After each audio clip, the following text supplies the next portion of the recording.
Estás? Sim. Boa. Então, quero começar por dizer boa noite. Penso que boa tarde para uma ou outra pessoa que eu sei que estão no outro fuso, mas essencialmente é boa noite para as pessoas que estão aqui a ver-nos. Eu sou a Ana Matias e comigo está o Nicolas Blanc. Nós trabalhamos na Siena e já temos alguma tradição, vou dizer assim, nestes webinars. Já os começámos a fazer há 2 anos, acho, um pouco menos, quando começou a pandemia.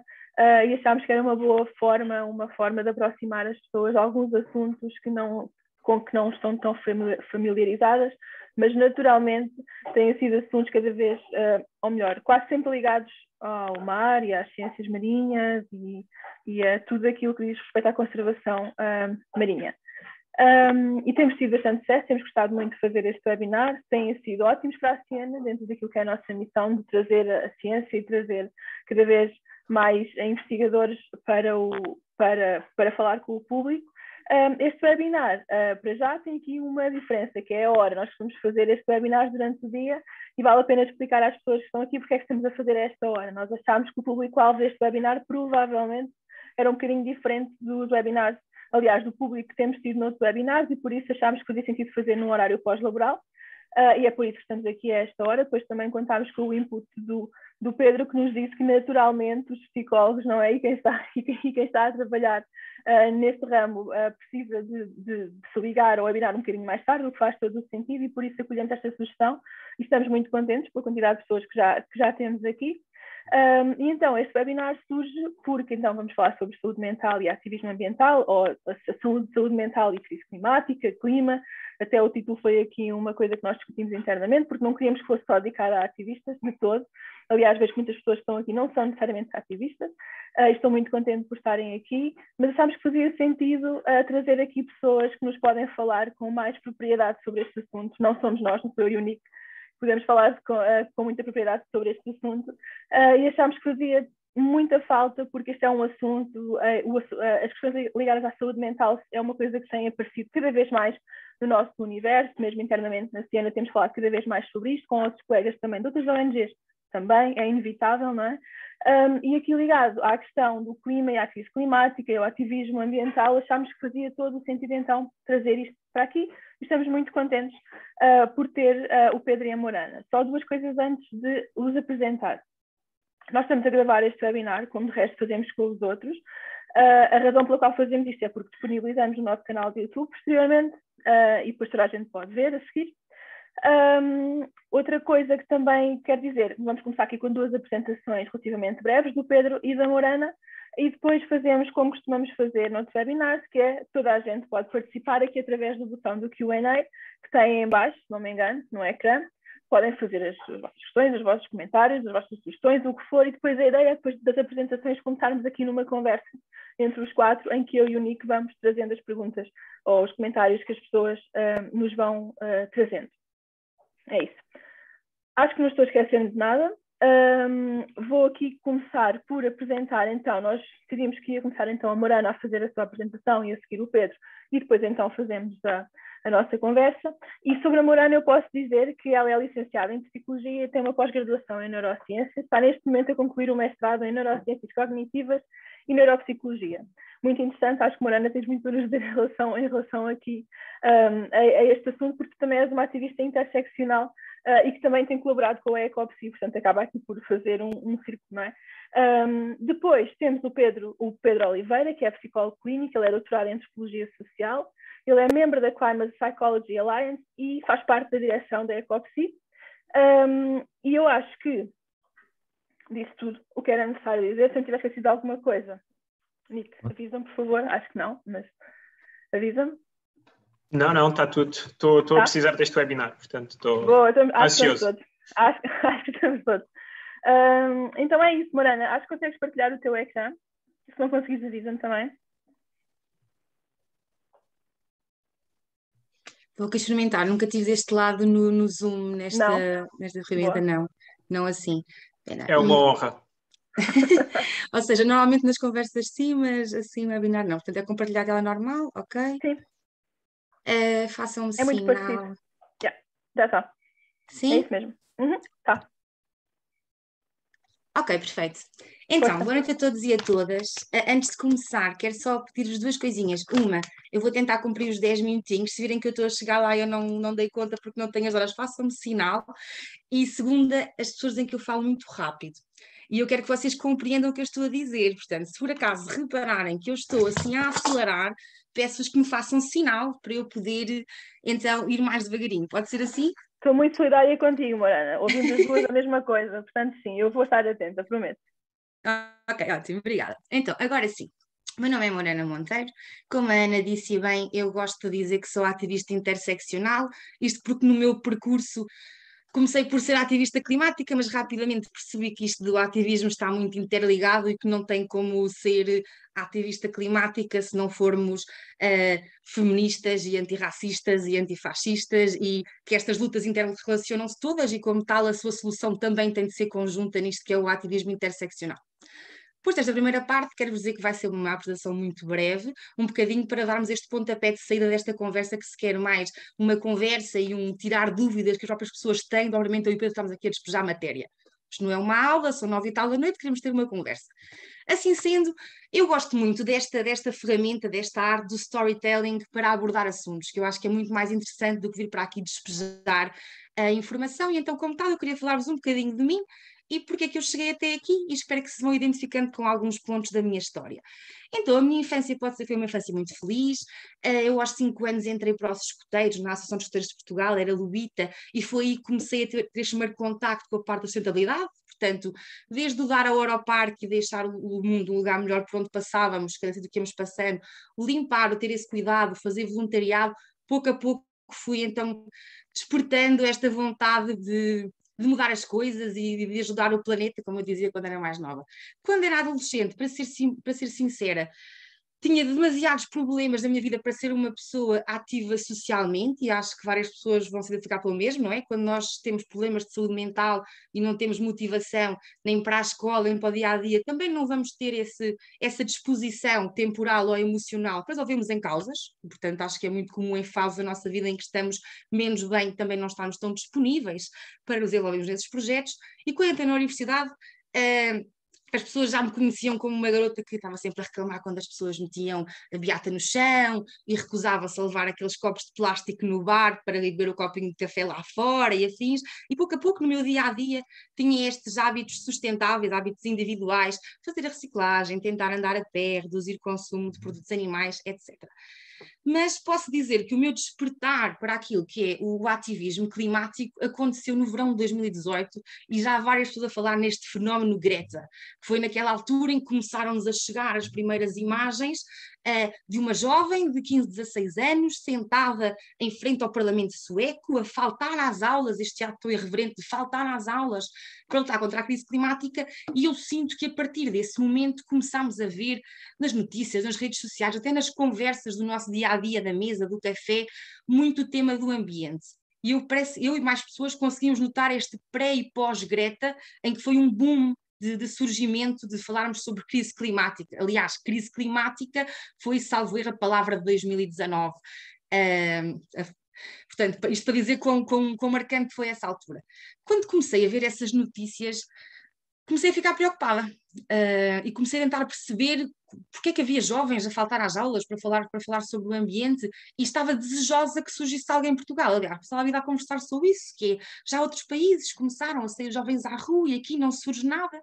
E em fevereiro de 2019, curiosamente, uma rapariga aqui de Palmela, nós não nos conhecíamos, ambos somos do Amazonas, a Matilde Alvim, através de uma história de Instagram, enviou uma mensagem a uma amiga: olha, temos de fazer alguma coisa, e pronto, 15 de fevereiro, a primeira reunião da greve climática estudantil, eu participei em Lisboa, e essa entrada neste movimento, neste coletivo, realmente mudou a minha vida.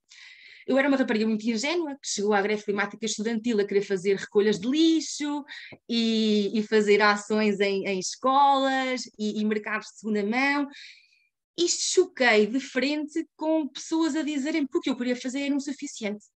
Que as mudanças que eu tinha feito na minha vida, de deixar de comer carne, de andar a pé, eram insuficientes. E isso gerava-me uma ansiedade extrema, porque eu sentia que já tinha mudado tudo o que eu podia mudar na minha vida.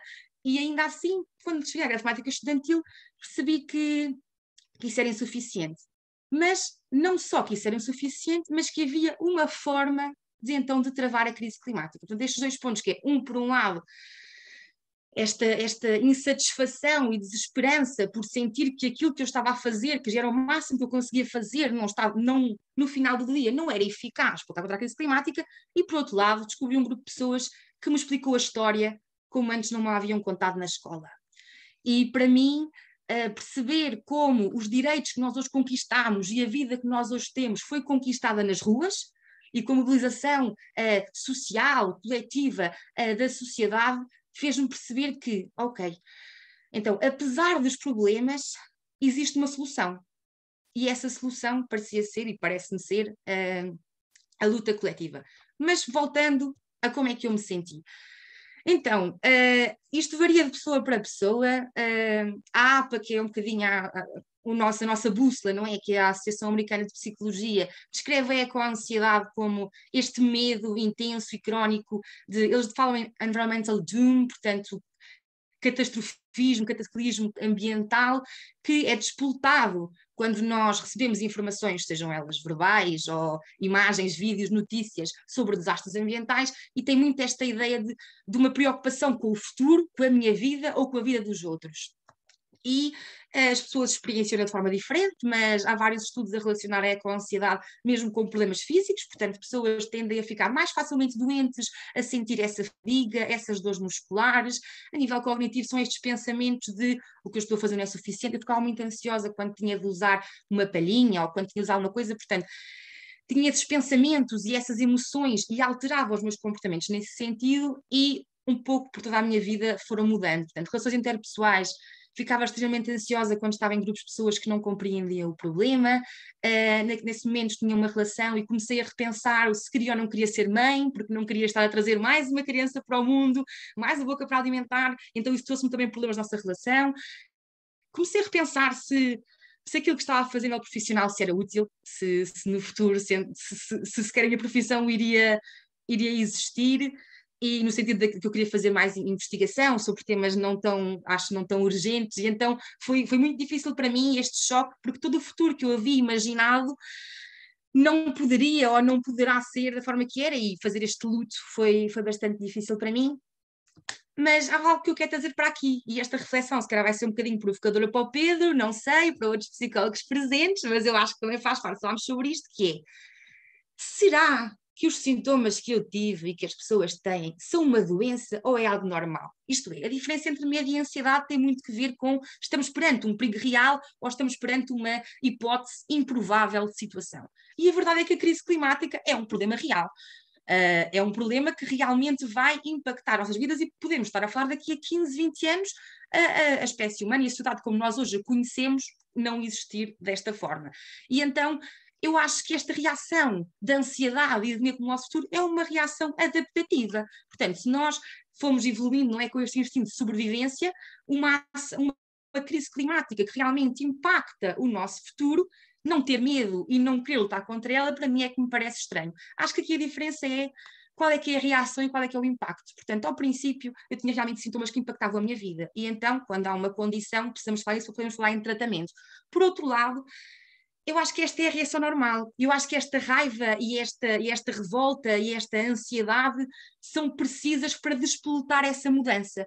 E então, para mim, eu deixei de ter com a ansiedade quando comecei a perceber que eu estava a fazer o que estava ao meu alcance, a nível individual e coletivo, e então comecei a mobilizar esta minha energia, esta minha revolta para os reais culpados, que são as indústrias e decisores políticos, e então, ao invés de ter insónias e ficar a chorar, eu tenho reuniões de ativismo, vamos fazer mobilizações, vamos fazer ações e ativismo. E porquê que é importante, no último slide, porquê que é importante estes movimentos e coletivos de ativismo? Ponto número 1, porque é a única forma que nós temos de realmente travar a crise climática. Portanto, a mudança que nós precisamos a nível estrutural, a nível sistémico, tem de partir de uma mudança política, não podemos ser nós individualmente no nosso dia-a-dia. E então aquilo que nos indica a história é que esta mudança política drástica é conseguida com esta mobilização da sociedade civil. Por outro lado, a importância de nós estarmos deste sentimento de pertença, que afinal não sou a única a passar por isto, há pessoas que pensam de forma igual a mim, e com essas pessoas podemos partilhar os sentimentos, como é que nós nos sentimos, as experiências que tivemos, mas também as soluções que uns fomos arranjando, partilhamos uns com os outros, fomos arranjando ao longo da nossa vida. É importante esta co-construção de futuro sonhado, portanto, fazer o luto daquele futuro que imaginávamos, perceber que com estas pessoas há um futuro otimista, realista, que nós podemos construir e não está tudo perdido.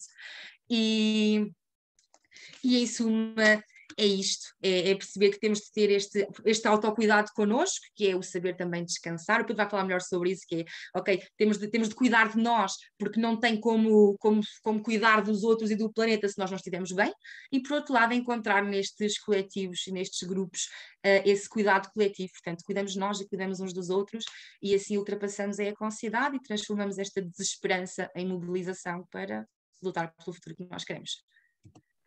E acho que foi mais ou menos os 10 minutinhos. Como o relógio suíço, Morana. Foi certíssimo. E pronto, de momento eu estou um pouquinho afastada da greve climática estudantil, porque por motivos pessoais de fazer uma pausa da universidade, continuamos a conversar e a participar em ações, portanto aconselho-vos a seguirem a página. Estou a colaborar com a EcoPsy num Teenager Climate Guide que vai sair em breve, incrível, podem também seguir, e alguma coisa que precisem, dúvidas, artigos que queiram que eu envie, o que quer que seja, têm os meus contactos. E pronto. Boa, muito obrigada, Morana. Eu própria tinha aqui algumas questões. Vou voltar a dizer que quem quiser participar e quem tiver questões para a Morana e depois para o Pedro, pode deixá-las aqui no Q&A, que eu e o Nico vamos apanhá-las todas. Pedro, se calhar vou começar a partilhar o meu ecrã, pode ser? Estás sem o microfone ligado, Pedro? Pedro, estás em mute. Desculpem, que estavas aqui a fazer uma última tentativa de partilhar o ecrã, mas prefiro que sejas tu a partilhar do teu lado. Tudo Acho que é mais tudo bem. Deixa-me lá. Agora eu que não conseguia partilhar. Não, consigo. Estão a ver, não estão? Uhum. Ok. Bom, então eu primeiro quero agradecer o convite que foi feito. Gostei muito de ouvir a Morana, como gosto sempre de ouvir a Morana. Tem sido ótimo tê-la a colaborar connosco na EcoPsy. Eu sou um senhor, não é? Ao contrário da Morana, já sou um senhor, portanto eu não vou falar assim tanto de mim pessoalmente, até porque acho que não, vocês terão menos interesse em ouvir falar de mim pessoalmente, mas vou falar um bocadinho mais destes temas na perspectiva de alguém que é psicólogo clínico, trabalha com pessoas que estão numa situação de ecoansiedade, que ocasionalmente também tem a oportunidade de dar apoio a ativistas e, portanto, e que é membro da Climate Psychology Alliance, que é uma organização britânica, mas hoje em dia também internacional, que lida com estes temas e que também tem nos seus propósitos dar apoio a pessoas a sofrerem com ansiedade, dar apoio a ativistas e também utilizar a psicologia e a psicoterapia em processos de comunicação sobre a crise climática, pretendendo por isso ter uma ação também ativista, por assim dizer. Eu faço parte da EcoPsy, nós somos um coletivo português em parceria com a Climate Psychology Alliance, de psicólogos, alguns de nós mais ligados à psicoterapia, à psicologia clínica, outros mais ligados à investigação. O nosso propósito é atuar em 3 áreas, na área da educação ambiental e educação para a saúde mental, portanto, precisamente neste ponto da ecoansiedade, não é? Portanto, educar sobre isso e permitir conversas sobre isto. Uma outra área em que nós atuamos é na comunicação, portanto, como é que nós utilizamos o conhecimento da psicologia e da psicoterapia para facilitar processos de comunicação, sejam processos de comunicação nas nossas relações interpessoais, dentro das famílias, etc. Quando temos alguém numa família que é resistente a falar da questão climática, não é? Como é que nós lidamos com isso? Sejam processos de comunicação entre grupos, sindicalistas e ativistas, por exemplo, como é que nós utilizamos o conhecimento da psicologia e da psicoterapia para facilitar processos de comunicação no que toca à ação climática. E finalmente esta terceira área é muito importante, não é? Que é mais psicoterapêutica propriamente dita e que é a ajuda, suporte a ativistas e a pessoas a sentirem, não é? Esta ansiedade enorme em relação a este futuro para o qual estamos a caminhar. E nem sempre é uma ansiedade enorme, não é? Tem graus. Bom, até eu pedi à Ana para passarmos para o próximo slide. Perfeito. Então, tirando também daquilo que a Morana disse, não é? Nós, de facto, hoje em dia estamos... Eu não trouxe uma definição da APA, eu trouxe uma definição do Royal College of Psychiatrists, do que é com ansiedade ou é com distress. A razão porque eu trouxe é porque eu acho que as coisas estão a mudar, mesmo ao nível da política da saúde mental. Portanto, esta definição que vem do Royal College of Psychiatrists vem, em grande parte, dado o trabalho de uma psicóloga que é a Caroline Hickman, e neste momento a própria psiquiatria, em vários pontos do mundo, já começa a reconhecer que é com ansiedade é uma reação normal, como dizia a Morani bem, não é? Não normal, provavelmente, é não estarmos a reagir ou estarmos num estado de apatia em relação àquilo que se está a passar. Eu acho que hoje em dia provavelmente é mais útil começarmos a falar de apatia do que negação, não é? Porque eu acho que cada vez menos as pessoas estão em negação. O que eu tenho sentido é que há uma ideia de que estar em negação sobre a crise climática é errado, não é? Quem está em negação são tipo, sei lá, os adeptos do Trump ou uma coisa assim qualquer extrema, esses são os negacionistas. E, portanto, sem perceber que estar apático, não é? Portanto, saber que isto está tudo a passar-se e, de facto, não colaborar coletivamente, não se envolver na decisão, não se envolver no esforço de cidadania ou no esforço político, não é? Não se envolver, que essa forma de apatia, ela própria é uma forma de negação. Portanto, eu acho que nós, neste momento, estamos num ponto perigoso em que é muito fácil para alguém dizer negacionista é o outro, eu sei que isto existe, mas ao mesmo tempo não se mexer, não é? E daí nós haver algum cuidado em distinguir estas duas coisas, apatia e negação, porque acho que elas merecem ser distinguidas. Portanto, segundo o Royal College of Psychiatrists, eles falam da ecoansiedade como uma forma de descrever uma vasta gama de pensamentos e emoções que as pessoas podem experienciar quando ouvem más notícias sobre o planeta e sobre o ambiente, não é? E eles dizem explicitamente que sentir-se estressado ou ansioso sobre a forma como o nosso mundo está a ir, não é? Que é normal e mostra apenas que nós, de facto, nos importamos com aquilo que está a passar com o nosso planeta. Depois também ressalta que às vezes estes sentimentos podem ser demasiado fortes, overwhelming, e nesse caso recomenda que se procure um profissional. Mas há de facto aqui uma mudança na saúde mental interessante, que nos diz que está aqui uma reação de ansiedade que é absolutamente adaptativa, como dizia a Morana. A outra coisa que é interessante é que, regra geral, a saúde mental mantém-se um bocadinho longe das lutas políticas, portanto, eu não estou a falar de ideias, não estou a falar dos grandes pensadores da psicoterapia, estou a falar das pessoas da prática, que praticam a psicoterapia, que são psicoterapeutas. Nós, regra geral, não encorajamos muitas pessoas a desobedecer socialmente. Mesmo que de uma forma pacífica. A desobedecer às regras sociais, mesmo de uma forma pacífica, não tem sido o prato forte da psicoterapia.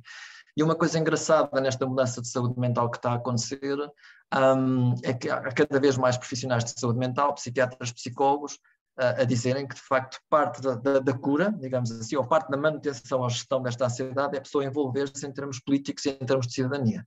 Portanto, é a pessoa colocar as mãos sujas na ação política. Isto não é uma coisa que tenha sido dita sobre outros tipos de problemas. Portanto, há aqui também uma mudança na saúde mental e na forma como é praticada. Quero pedir à Ana para passar para o próximo slide, por favor.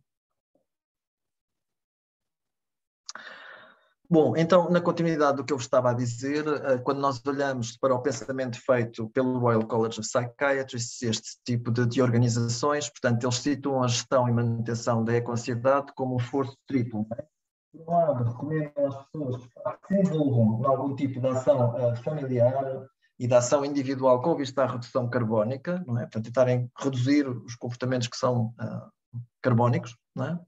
Por outro lado, envolverem-se na ação coletiva, portanto, envolvimento político e cidadania. Por outro lado, portanto, praticarem consciente e ativamente estratégias de self-care. Meditação, desporto, o contacto com a natureza é muito, muito enfatizado, e há cada vez mais na psicoterapia psicoterapeutas que acreditam em fazer as consultas em espaços naturais, portanto, é levar os clientes deles para as florestas, e, portanto, ter a terapia já não no consultório fechado, no setting tradicional, mas ter a terapia no espaço aberto da natureza. Portanto, há uma série de coisas a mudar. Passando então para o próximo slide, Ana, por favor. Se o self-care, de facto, é uma coisa fundamental para a gestão e manutenção da ecoansiedade, porque é que é tão difícil para os ativistas, ou para vários ativistas, para muitos ativistas praticarem self-care? Eu acho que para responder a isso nós temos de ir um bocadinho para além da crise climática propriamente dita e perceber algumas coisas sobre o ativismo em si. Okay? A primeira coisa é que o ativismo é uma prática continuada de desafio à autoridade e nós não estamos constantemente ou regularmente a desafiar a autoridade sem que isso tenha determinadas consequências ou impacto ao nível da nossa saúde mental, não é? Ansiedade e por aí fora. É um exercício constante de rejeitar normas e ideias hegemónicas, não é? Portanto, nós estamos constantemente perante uma maioria que vincula um determinado tipo de ideias a diferenciar-nos dessa maioria. Isso envolve um determinado esforço mental, não é? Isso envolve um determinado peso cognitivo, estamos constantemente a diferenciar-nos das normas hegemónicas.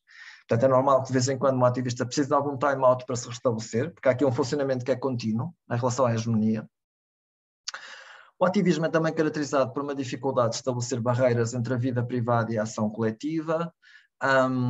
Isto vê-se de diferentes formas, portanto, alguns autores falam, por exemplo, da cultura de selflessness, que eu acho que é uma definição muito interessante, por um tipo chamado Rogers, que fez este estudo de 2010, em que foi de facto entrevistar, e creio também passar algum tempo, ele não fez só entrevistas, creio, mas com trabalhadores da Amnistia Internacional e percebeu uma série de coisas, não é?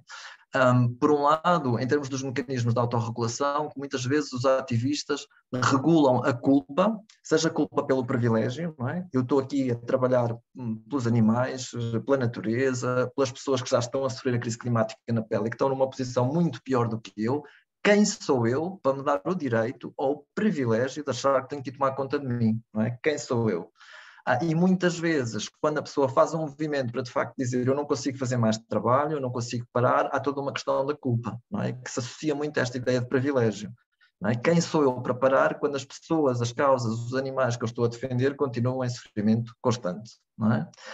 Uma das formas de nós fazermos isto, que não é a forma melhor, obviamente, mas é uma forma possível, é nós regularmos a culpa pelo excesso de trabalho, pela exaustão. Ou seja, eu levo-me a um ponto de exaustão tão grande como ativista que aí sinto muita coisa, provavelmente chego ao burnout ou chego perto do burnout, mas não sinto a culpa por não estar a fazer mais pelas causas ou pessoas, ou animais, ou entidades pelas quais eu estou a lutar. Portanto, eu começo a regular a culpa pela exaustão. É extremamente difícil, creio, quando um ativista está de facto neste processo, nós conseguirmos sugerir que a razão por que ele está a trabalhar demais é porque as emoções estão desreguladas. Porque no nosso ponto de vista de fora, nós conseguimos observar isso e acreditamos que temos alguma clareza. Do ponto de vista interno, da experiência da pessoa, do ativista em causa, portanto, do ponto de vista interno, que a pessoa diz, não, é precisamente porque eu estou a tentar conter as minhas emoções, que estou a tentar que elas não cheguem ao volante e conduzam o carro, não é? Que eu estou a pôr este trabalho todo. Portanto, que eu estou a fazer um esforço de autorregulação. E é neste desentendimento entre o fora e o dentro que muitas vezes se torna difícil conseguir mostrar a um ativista que ele já ultrapassou o limite e já está em processo de burnout, ou muito, muito perto. Na perspectiva dele, ele está a tentar fazer as coisas da forma mais saudável possível e há simplesmente um excesso de trabalho. Então ele não percebeu ainda que está a regular a culpa, a vergonha ou outro tipo de emoções por um excesso de trabalho. Portanto, há também associada a isto esta ideia que o self-care não é um direito, certamente não é um direito face às pessoas em opressão, às causas em opressão que estamos a defender. Alguns autores falam também numa cultura de martyrdom, que é ser visto como um mártir, não é? Isto, por exemplo, neste estudo que o Rogers fez na Amnistia Internacional, acontecia muito para as pessoas ficarem sempre, uma das expressões disto, as pessoas ficarem sempre muito mais no trabalho, muito mais horas do que aquilo que era requerido, e sentirem culpa ou sentirem desconforto se há um dia que sairiam mais cedo do trabalho. Portanto, isto não é só uma coisa interna, de regular emoções pelo ativismo, é também uma coisa de querer ser validado pelos outros ativistas como alguém que está de facto comprometido com a causa, alguém que está de facto comprometido, não é a palavra exatamente que eu queria, mas alguém que está de facto dedicado à causa, devoto à causa. Portanto, é uma coisa de ser observado pelos outros como alguém que está a ir para além e dessa forma mostra a sua dedicação. Existem determinados outros fatores que também propiciam um bocadinho o burnout no ativismo. Obviamente, muitas vezes é uma atividade voluntária, mesmo quando não é uma atividade voluntária, há também uma insegurança financeira associada, não é? Mesmo quando é uma linha profissional. Há, em alguns casos, obviamente, em vários pontos do mundo, também uma falta de segurança sentida pelo ativista, um ataque mesmo à sua integridade física. E nós sabemos que vários ativistas de várias áreas, nomeadamente ambientais, são assassinados todos os anos, não é? Portanto, isto aqui é uma realidade. E há, de facto, também uma questão que é a questão... tem aqui uma caixa... Sim, há aqui uma questão que é também da cultura perfeccionista dos ativistas, não é? Aliás, quando nós vemos isto nos movimentos ativistas, que existem muitas pessoas que nem sequer se conseguem autodesignar por ativistas, porque acham que não estão a fazer o suficiente, não é? Portanto, o próprio epíteto da ativista não é mostra o perfeccionismo que existe nesta linha de trabalho, de intervenção. Finalmente, isto é muito, muito importante, uma das dificuldades de nós mudarmos a cultura do ativismo em termos de saúde mental e self-care tem a ver com os próprios líderes. Isto também tem sido visto aqui em alguns estudos, eu posso partilhar o PowerPoint com vocês, se quiserem verificar estes estudos, mas tem a ver com a própria liderança do ativismo. Muitos líderes do ativismo têm dificuldades em assumir as suas próprias fragilidades emocionais, temendo que isso possa levar à desmobilização e enfraquecimento do movimento. Portanto, o que significa que se os próprios líderes, de facto, não modelam o self-care, por aí abaixo as outras pessoas também não vão permitir-se modelar ou praticar o self-care. Finalmente, uma outra coisa do ativismo que, de facto, não ajuda muito à saúde mental é que na cultura do ativismo as vitórias são celebradas em grupo, mas aquilo que pode ser sentido pelos indivíduos como um fracasso, e aqui estou a falar do burnout, é regra geral deixado ao indivíduo para resolver. Outra coisa ainda que não ajuda são muitas vezes os indivíduos irem procurar ajuda psicoterapêutica no privado, contra mim falo, não é? Sem que isso seja reconhecido dentro do movimento ativista, porque isso reforça a ideia de que aquilo que é bom nós celebramos em grupo, aquilo que é mau tu tratas sozinho. Passando para o próximo slide.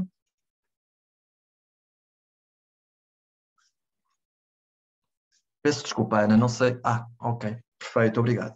Bom, aqui talvez não tenhamos que nos deter tanto, mas assim, no que toca ao ativismo e burnout, de facto os sintomas do burnout não são substancialmente diferentes do que são sintomas do burnout noutras áreas, mas têm algumas dimensões acrescidas. Portanto, nós se pensarmos no burnout, existem essencialmente 4 causas. Existem causas emocionais, não é? A responsabilidade alta, ou com a dedicação alta.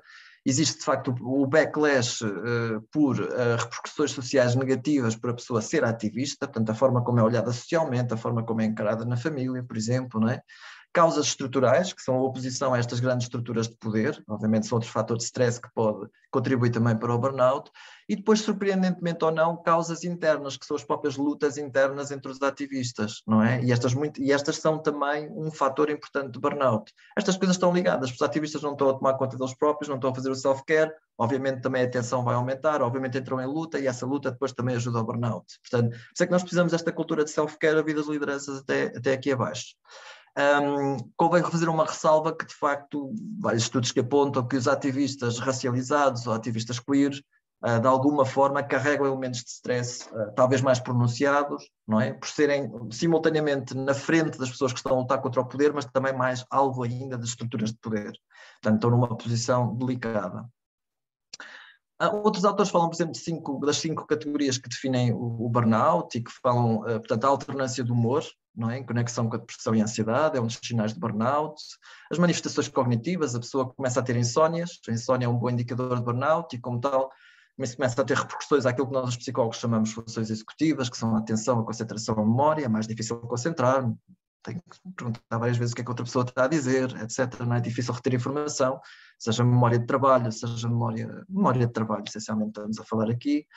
As somatizações, não é? Dor de cabeça, pressão arterial, são outro sinal de burnout, sobretudo se estão combinadas todas estas manifestações. Manifestações comportamentais, no caso do ativismo também, a procrastinação e o abuso de substâncias, não é?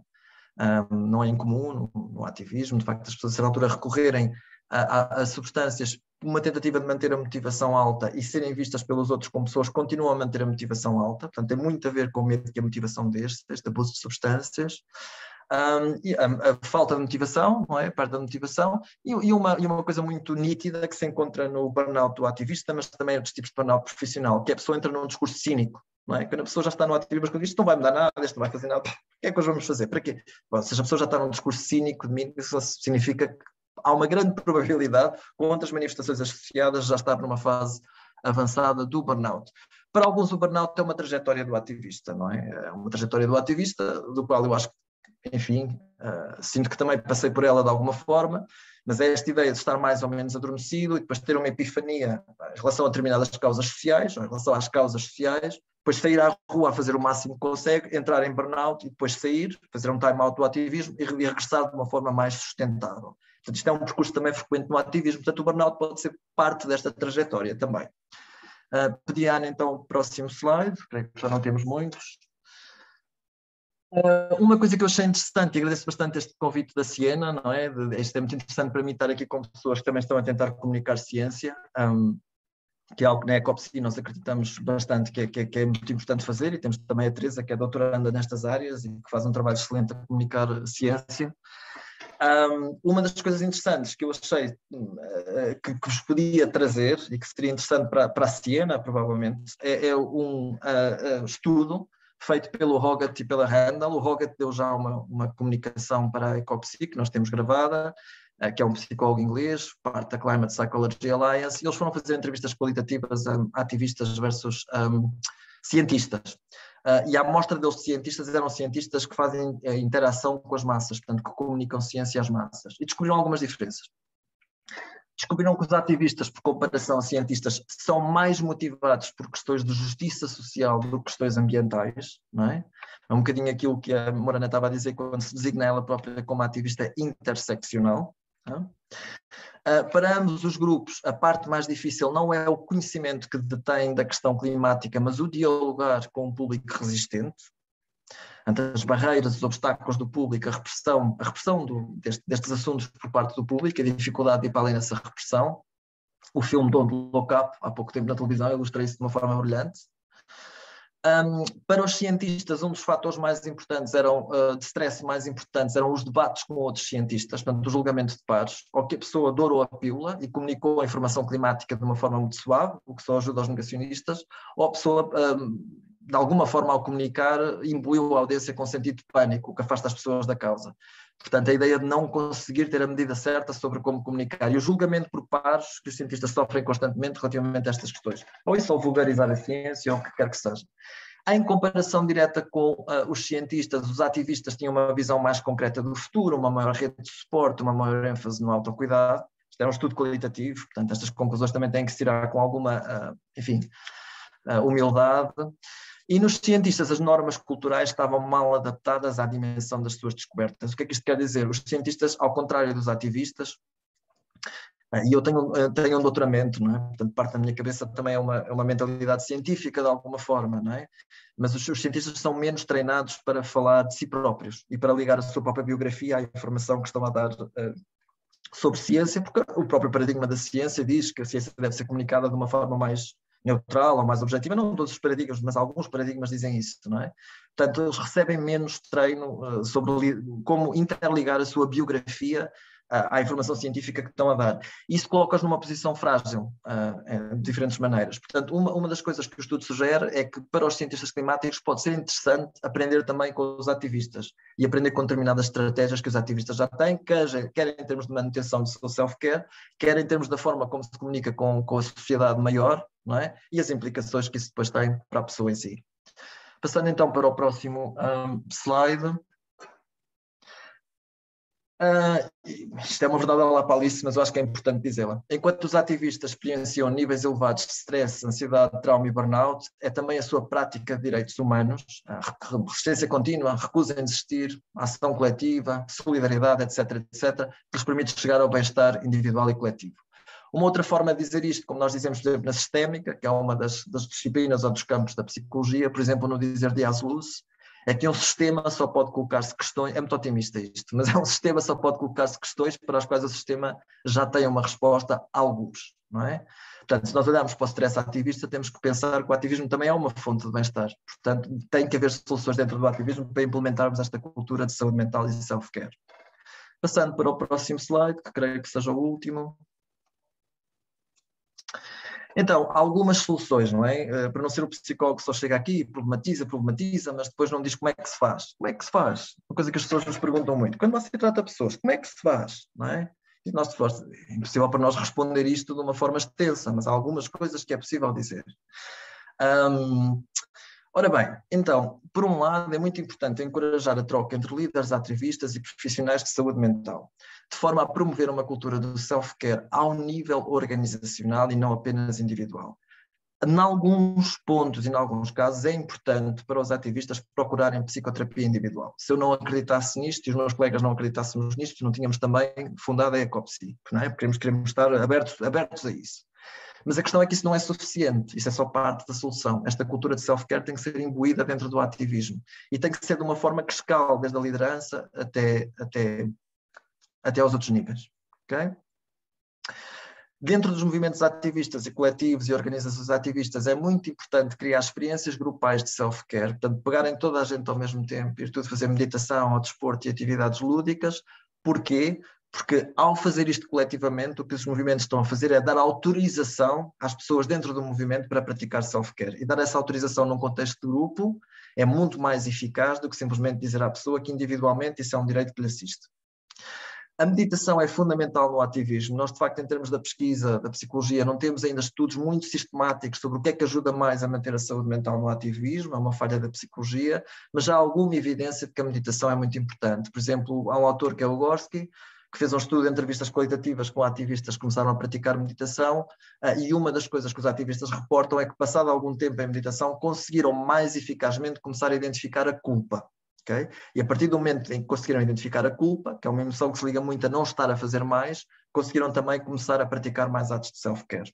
Isso é apenas um dos desenvolvimentos que acontecem na interação entre meditação e ativismo. É muito importante criar estruturas de apoio entre ativistas e entre ações durante e depois. Aí acho que o Extinction Rebellion, estejamos ou não alinhados com o Extinction Rebellion em tudo, mas o que eles designam por cultura regenerativa, acho que faz isso muito bem. Acho que é importante fazer debriefings após as ações. Eu já fiz alguns debriefings após ações com ativistas, algumas delas nas quais eu também participei, ações de rua. Posso falar sobre isso se quiserem na parte das perguntas e respostas.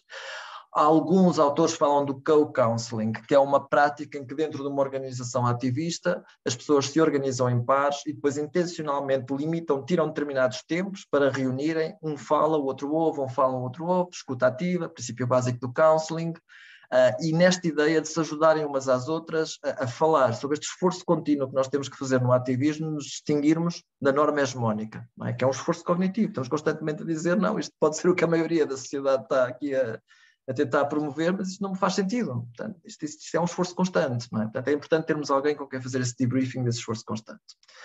Finalmente, criar espaços internos de grupo focados na partilha de emoções. Na Ecopsi nós temos os Climate Cafés, dinamizados pela Madalena, que faz parte do grupo e é psicoterapeuta de grupos, psicanalista, psicoterapeuta e psicoterapeuta de grupos.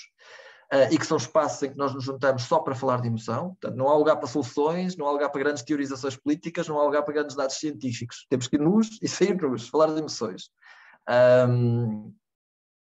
E pode ser duro e é extremamente produtivo, tudo ao mesmo tempo. Acho também que, paralelamente a isso ou não, é importante ter partilha em grupo de estratégias de self-care. Portanto, eu também já fiz isso no meu trabalho com ativistas e é tão simples quando colocar pessoas dentro de uma sala, falarmos um bocadinho do que é que estamos a sentir, mas depois falámos como é que cada um está a lidar com isso e o que é que está a facilitar a cada um. E as pessoas trocarem receitas de bolo, se quiserem. Mas são estratégias de self-care. É importante nós ouvirmos os outros a perceber como é que eles manejam e lidam com a própria ansiedade. E, obviamente, que isto não é só grupal, também tem que se promover estratégias individuais para monitorizar os níveis de stress a cada momento. Seja time-out, meditação individual, desporto, journaling, psicoterapia quando necessário. Ana, creio que agora vamos mesmo para o último slide, não é? Podes passar, por favor? É isso, pronto, é isto que eu queria dizer. Muito obrigado e pronto, e aqui estou cheio de vontade para falar com vocês na parte de perguntas e respostas, está bem?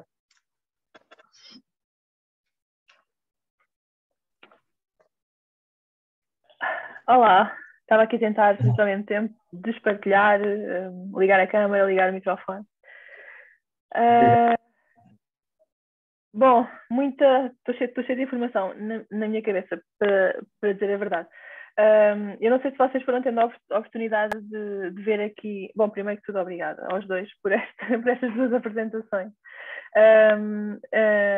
Não sei se foram tendo a oportunidade de ver aqui as questões que foram sendo colocadas. Temos aqui já 3, pelo menos. Vocês conseguem vê-las, está bem? Nós vamos ler em voz alta, mas é porque as pessoas que estão na audiência não conseguem ler, ok?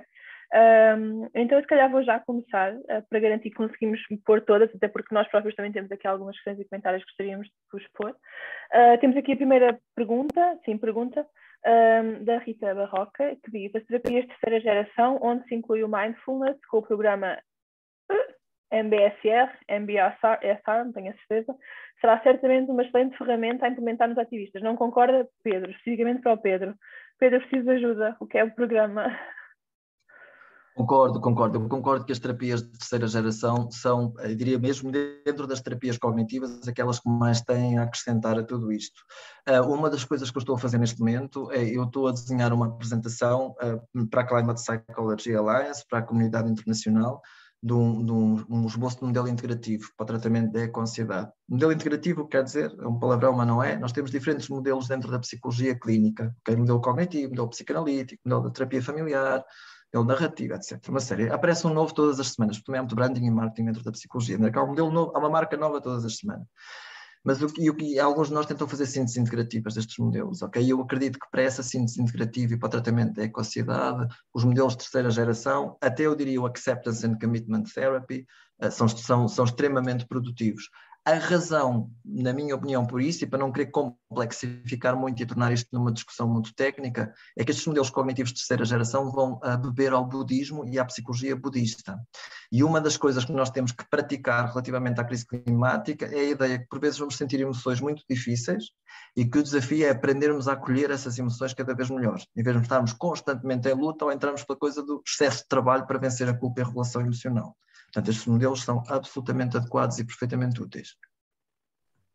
Obrigado, Pedro.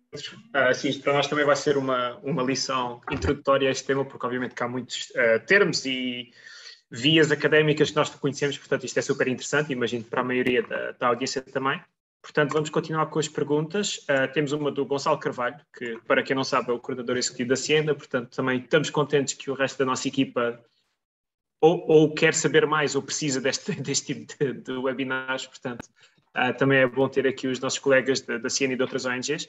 Portanto, a questão do Gonçalo é, bom, primeiro ele agradece e depois gostava de ouvir um pouco mais de ambos sobre o ativismo como parte de solução para lidar com a eco-ansiedade. Portanto, Morana, se quiseres começar, talvez. Sim.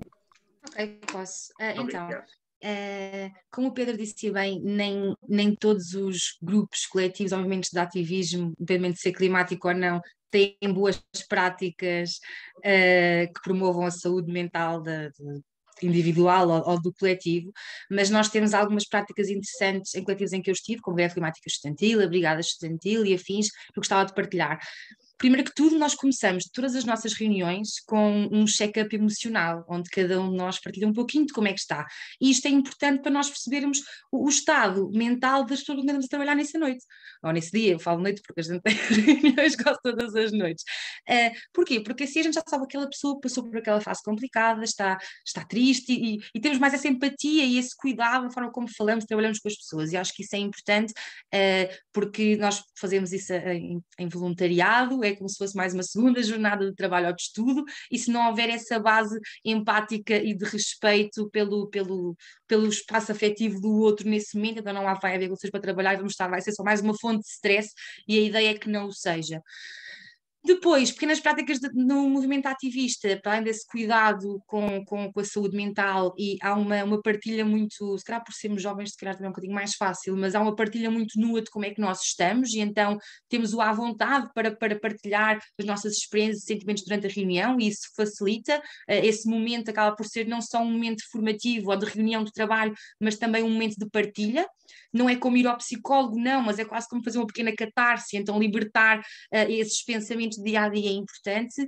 Fazer esses debriefings no final das reuniões, portanto, e das ações, perceber, ok, qual é que foi a vossa opinião, fazer essa avaliação, um bocadinho para as pessoas também sentirem que estão a contribuir e que as suas opiniões são valorizadas, mas para além destas pequenas atividades de self-care ou de care de grupo, o ativismo para mim é importante por aqueles dois motivos que eu mencionei. Um deles porque eu sou uma pessoa muito, muito lógica e então para mim eu só consigo estar descansada de sentir que estou a fazer algo para resolver a crise climática, e então parte da minha ansiedade diminui no sentido de eu saber que ao fazer aquela mobilização, aquela manifestação, aquele protesto, aquela ação de sensibilização, eu estou de facto a ter um impacto na crise climática, isso deixa-me mais descansada.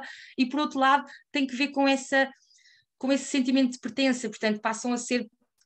Normalmente no nosso dia-a-dia nós ativistas somos um bocadinho inconformados e como tal nem todos os grupos de pessoas com quem nós estamos, amigos, trabalho, família, ou o que é que seja, compreendem as nossas dificuldades com o estado que as coisas estão. E então passar tempo com esses grupos de ativistas são pessoas que nos compreendem e que percebem o que é que nós estamos a passar e como tal, essas atividades que nós temos, sejam reuniões, sejam lanches climáticos, o que quer que seja, traz-nos algum conforto, esse sentimento de, acho que é a questão do sentimento de pertença, não acho que vou estar aqui a entrar em redundância, em geral eu acho que é isso, porque de facto é isso que vai ter um efeito eficaz na luta contra a crise climática, por outro lado, porque precisamos desses grupos de pessoas para realmente continuar a fazer isto todos os dias. Bom, Não sei, eu acho que Pedro. a Morana... Sim, força. Morana já disse o essencial, mas vou acrescentar duas coisas de forma breve, que é o seguinte: quando nós na saúde mental e entre a comunidade de saúde mental nos deparamos com esta ideia de que é importante sujar as mãos, não é? Envolvermos em algum tipo de ação de cidadania ou ação política na luta climática, isto também tem muito a ver com uma preocupação que os trabalhadores de saúde mental têm por alguns dos grupos que estão a sofrer níveis mais altos de eco-ansiedade, e que são os jovens, não é? Vão ficar no planeta mais tempo, porque, enfim, não é? Por todas as razões óbvias e não óbvias. Há pouco tempo, isto não é de forma de todo imune à realidade portuguesa. Há relativamente pouco tempo foi publicado um estudo internacional de 10 países, nos quais está envolvida a Caroline Hickman, uma das psicólogas, da Climate Psychology Alliance. O estudo entrevistava via uma metodologia de inquérito a jovens dos 13 aos 16 anos, e Portugal era, dentro desses 10 países, o país que, em determinados pontos, as pessoas mostravam taxas de preocupação maiores. As pessoas, os jovens, de 13 aos 16 anos. Portanto, não estamos a falar de realidades do outro lado do mundo, estamos a falar da nossa própria realidade, não é? Dentro da comunidade de saúde mental, uma das preocupações tem sido, de facto, perante estes níveis altos de eco-ansiedade que as populações mais jovens estão a apresentar, como é que nós conseguimos, de alguma forma, ajudá-las a conter esta ansiedade. E então toda esta ideia, toda esta recomendação de sujar as mãos, entrar nos movimentos de cidadania e nos movimentos políticos, fazer algum tipo de ação política desde uma tenra idade, pode ser uma forma de pegar numa questão que é muito abstrata e assustadora, não é, para um jovem ou uma criança, e sentir que está a fazer a sua parte, como tal, ajudar a conter a ansiedade. Portanto, isto tem a ver com esta preocupação com as populações mais jovens e a partir daí também, não é? Agora, aqui sim duas coisas. A Caroline Hickman diz bem que a cura para a eco-ansiedade não é a ação coletiva. A cura para a eco-ansiedade são, de facto, os governos acordarem de uma vez por todas, não é? E começarem, de facto, a mudar as coisas. Portanto, também reduzimos a coisa. É uma questão do medo do indivíduo e como é que o indivíduo se liberta do medo. Isto não é uma questão individual, não é? A cura para a eco-ansiedade está em os governos mudarem isto de uma vez por todas, não é? Ou nós, enfim. Uma outra coisa que é o seguinte: eu sou sempre muito cauteloso em dizer às pessoas, sim, portanto, é eco-ansiedade, portanto, agora que tipo de ação de cidadania é que pode fazer? Vai juntar-se a um coletivo? Perfeito, ótimo, ativismo. Porque me parece, e aqui alguns de vocês talvez fiquem um bocadinho desagradados comigo, mas percebam que eu também pensei com os colegas em fundar a Ecopsi por causa disso. Portanto, não estou só a apontar um problema, estou também a tentar constituir uma solução. Porque os movimentos ativistas têm coisas brilhantes, muito boas, que a Morana ilustra de uma forma muito mais sentida e pessoal do que eu consigo.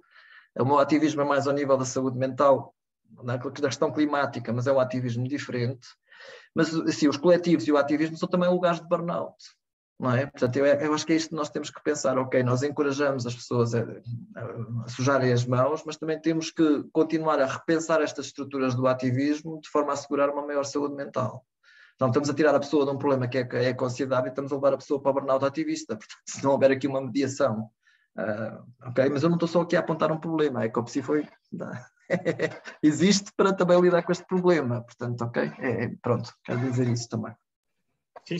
Não, mas pessoalmente acho que faz sentido essa última nota e acho que um dos grandes fatores para isso é sentir que a luta nunca acaba, não é? Que podes ter uma pequena vitória em 2022, mas depois dessa vitória tens de continuar a trabalhar e o espaço mental continua ocupado com tudo isto e as vitórias são boas, mas sabem ser para pouco, não é? Portanto, é interessante esse ponto, claro.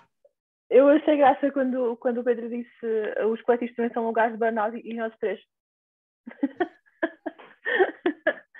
Acho que conseguimos todos identificar-nos com isso, apesar de não ser para isso que nós acabamos por lá estar, mas é verdade o que o Nico está a dizer, que muitas vezes parece que estamos sempre o assunto, há um problema que acaba ou que acaba por ser mitigado e depois há mais 500 que aparecem ao mesmo tempo e parece sempre que nunca é suficiente. E achei interessante o que a Desculpa Miranda estava a interromper, dizer. Ana. Diz. Queria só acrescentar uma frase ao que está a dizer, que é, e por isso é que é importante trabalharmos em coletivo, porque não temos de estar sempre disponíveis a 100%. Portanto, nós funcionamos muitas vezes por campanhas, não é? E é importante dizer, ok, nesta aqui eu estou a 200% porque tu tens esse problema e naquela semana eu estou indisponível e vai sempre alguém que vai revezar-se. Então, não temos de estar 365 dias por ano a 100%, precisamos também de respeitar o nosso espaço e eu acho que todos já tivemos aquela semana em que, ok, esta semana em redes sociais nem nada, preciso de tempo para mim. E acho que isso é saudável. Nisso que estavas a pegar, desculpa, Nick, nisso que estavas a dizer, Morana, há bocado surgiu-me uma questão, e não é por acaso, vou já aqui revelar que estou a pensar nisto porque estamos neste momento em eleições.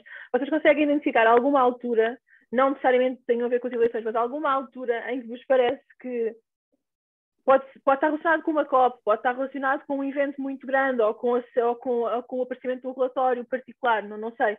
Mas identificam algumas alturas em que efetivamente parece que as coisas estão um bocadinho mais empoladas, em que parece que estamos a sofrer mais disto ou que estamos mais atentos a isto ou não?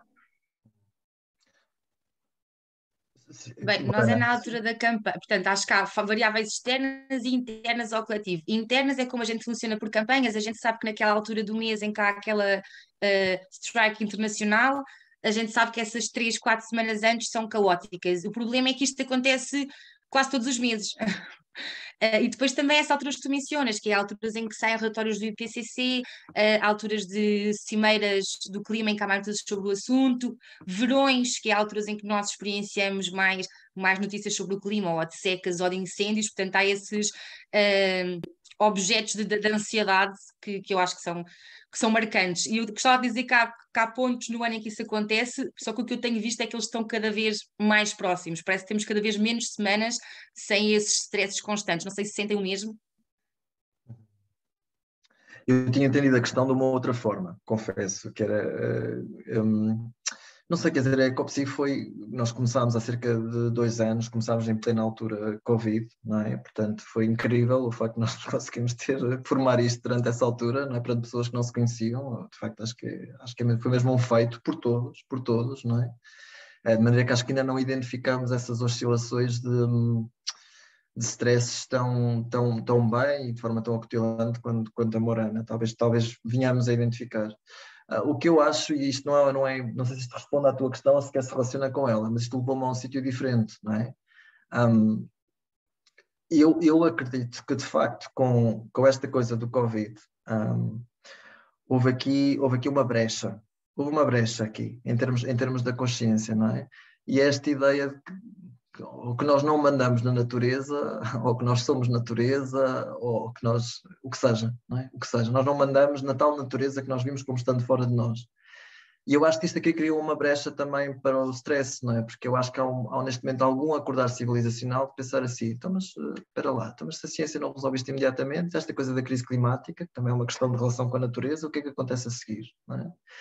E o que eu noto, tanto a nível do consultório quanto ao nível pessoal e das minhas relações pessoais, é que nós de facto estamos neste momento numa altura em que há uma brecha de consciência a abrir-se em relação a isso, e acho que isso está a vir com camadas de ansiedade que têm ondulações, que nós não estamos a sentir da mesma forma a toda a altura, mas que vamos sentindo.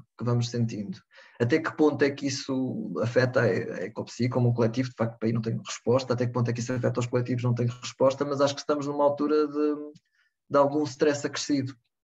Algo ultrapassou a barreira da censura. Com esta questão do Covid, algo ultrapassou a barreira da censura, em termos da nossa consciência. Interessante. Ana, não sei, eu continuo agora com a próxima pergunta, pode ser? Mas sim, Pedro, obrigado por essas notas finais, também é interessante porque não são coisas que forçosamente nós pensamos ou que temos contacto também com pessoas ou coletivos com quem lidas, portanto é interessante ter essa perspectiva também. Então saltaríamos agora para outra questão. Lembro as pessoas que estão na audiência que podem continuar a deixar-nos questões ou comentários ou até experiências pessoais, etc., sobre este tema. Nós depois, mais no final, podemos ter de condensar algumas perguntas, mas já temos aqui pano para mangas. Portanto, temos uma questão da Catarina Abril, obrigado Catarina, que diz: boa noite Morana, boa noite Pedro, tenho uma questão para o Pedro face às estratégias individuais se conhece alguma app ou livro que possua meditações que englobe esta temática, ou mesmo prompts para journaling que abordem as preocupações da ecocidade. Muito obrigado, excelente webinar. Ok, muito obrigado. Eu aconselhava a dar uma vista de olhos vou dar uma resposta curta, na verdade. Eu aconselhava a dar uma vista de olhos no site da Climate Psychology Alliance. O site não é brilhante, no sentido de esteticamente não é um site dos mais agradáveis, etc. Por aí fora. Eles estão neste momento a tentar reformulá-lo, mas tem diversos recursos e dicas sobre como lidar com a eco-ansiedade, tanto para ativistas como para pessoas a experienciar a eco-ansiedade. Portanto, não tenho um mapa onde estas coisas estejam condensadas, mas estão espalhadas ao longo do site. Eu vejo que há algumas questões só para o Pedro, mas se eu puder intervir também, posso... Obviamente. Sim, ótimo. Então, eu não sei nada especificamente para a eco-ansiedade, mas há um canal no YouTube que mudou a minha vida, chama-se Seja uma Pessoa Melhor, e por favor aponte, eu até vou escrever aí depois nos calhas, Seja uma Pessoa Melhor, e é muito interessante porque o autor faz muitas vezes resumos de livros e de coisas que existem, e dentre esses tem várias técnicas de bem-estar que ajudam na questão da meditação e afins, e como são vídeos pequenos e animados, eu recomendo muito para melhorar enquanto pessoas. Seja uma Pessoa Melhor, é um canal no YouTube indispensável. Boa, obrigada. Nós depois, de qualquer modo, se vocês estiverem de acordo, quiserem, podemos partilhar os vossos contactos, depois digam, se quiserem, claro, se for os pessoais ou os mais institucionais, depois avisem-nos se isso for do vosso interesse, porque parece-me que pode haver aqui espaço para algum seguimento. Vou aqui continuar com as nossas questões, e há aqui uma pergunta da Susana Patrício, que diz sobre esta questão que o Pedro falava ao início e que penso que a Mariana também abordou sobre a apatia. Portanto, não confundamos a apatia com o negacionismo, não é? E o que ela pergunta é se a apatia não pode ser um sintoma precisamente se estiver com ansiedade. Qual é que é a vossa opinião? Mariana, queres começar? Muito rapidamente, sim. Eu não mencionei, porque pelo que dissemos que não queríamos ir muito extensivamente, mas a apatia é um dos principais sinais da eco-ansiedade, não é? Que é essa questão, eu não consigo lidar com isso, então vou ficar apática em relação ao assunto, mas o Pedro explicará bem melhor. Não explico melhor. Estou que eu explico de uma forma diferente, não necessariamente melhor. Não é? Sim, ora bem, se nós olharmos para a definição de trauma, por exemplo, na psicologia, a psicologia tem múltiplas definições de trauma, mas uma das coisas em que a definição de trauma concorda é que é uma resposta repetida que é dada em relação ao sujeito, na qual a reação do sujeito é uma reação de helplessness, portanto, não conseguir mudar a situação ou não conseguir mudar-se face à situação. Se nós olharmos para a eco-ansiedade, ela de facto é isso também. É uma experiência repetida da ansiedade, é algo que vem da realidade, não está a vir da minha realidade psicológica individual, é algo que está fundado numa questão da realidade, é constante, é repetitiva, e muitas vezes a sensação, o sentimento do indivíduo é que eu sozinho, individualmente, não consigo fazer nada em relação a isto. Agora estou a falar do indivíduo que ainda não se coletivizou, não é? Que ainda não se juntou a uma outra, que ainda não se coletivizou, de alguma forma, para usar a expressão de uma forma livre. Portanto, a reação vai ser: eu sou demasiado pequeno para fazer face a isto tudo, portanto, o que é que eu vou fazer? Eu vou esconder isto até de mim próprio, não é? A Climate Psychology Alliance, por exemplo, quando começa com uma visão profundamente psicanalítica, que ainda hoje existe, eles são bastante psicanalíticos. Eu sou da corrente integrativa, portanto respeito e integro a psicanálise, mas não é a única corrente onde eu vou. Mas há uma coisa interessante na psicanálise, não é? A forma como nós falamos, por exemplo, de um mecanismo de defesa, para o qual o nome em português não é tão bom quanto isso, mas que em inglês é disavowal. E na verdade eu queria saber dizê-lo em alemão, que foi mencionado e teorizado pelo Freud, mas como o meu alemão é fraquinho, vou manter em inglês, disavowal. E então, disavowal é esta ideia de como eu posso saber uma coisa e não a saber ao mesmo tempo. Não é? No fundo, eu faço uma exclusão numa parte da realidade. Portanto, e nós estamos constantemente, de alguma forma, até para conseguir funcionar dentro deste mecanismo, não é? Portanto, eu sei a dimensão da crise climática. No entanto, quando eu Pedro, falando de mim também especificamente, não tenho carro durante a semana, mas quando apanho o comboio e vou passar tempo com pais e sobrinhos numa zona rural onde de facto não há transportes públicos, eu pego no carro e conduzo para ir ver uns e para ver outros. E assim, eu tenho absoluta dimensão para onde é que nós estamos a caminhar? Mas então o que é que eu faço? Nessas alturas fecho uma parte da minha consciência, não é?